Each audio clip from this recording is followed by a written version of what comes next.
So to wrap up, what did we cover in this module? First, we talked about some of those infrastructure requirements, and you're probably getting tired of me talking about NTP, DNS, Active Directory, right?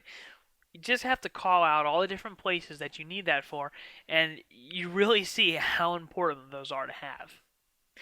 Next, we talked again about those management servers. So vCenter Server, we looked at Hyper-V and Red Hat, and the different management server pieces that we can integrate with and use for provisioning and reporting. Then we looked at a hypervisor requirement. So two kind of go hand in hand there. You have a management server, and then, well, what do those manage? They manage hypervisors, or what do you provision to? Hypervisors. So we talked about whether it's ESX, ESXi, Hyper-V, Citrix, right? We talked about all the different options there and what's supported from a vCloud Automation Center perspective.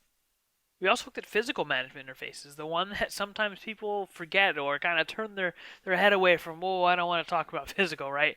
Well, we talked about the integration with IPMI or DRAC or ILO cards and how we can use that to hook into things like keyboard control, booting off an ISO after we've done like a Pixie boot or a network boot, and automating the install process of a physical OS.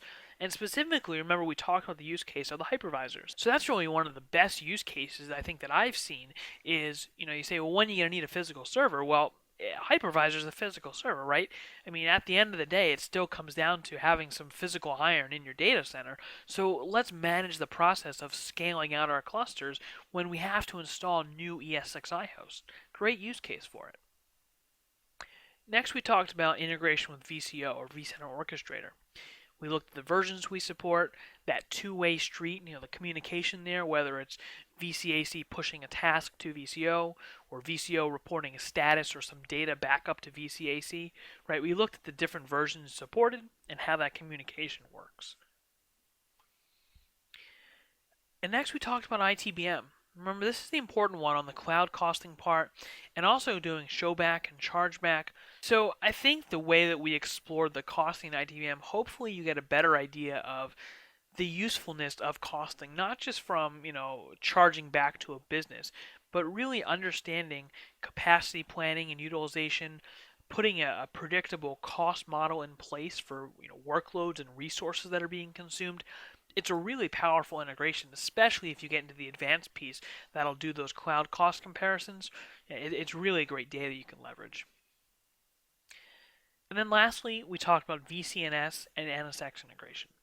We just scratched the surface there on some of the use cases you can provide, right? Things like layer through layer 7 services, load balancers, firewalls, routers, VPN. And we talked about how granular it can get with those policies and define security profiles and network profiles all the way down to a virtual NIC level. We looked at the versions that are supported, and again, talked about some of the use cases where you might want to leverage an integration like this, and we really kind of left you to really explore more and kind of planted that seed there so you can get going with that. Well, thanks for watching, and I'll see you in the next module.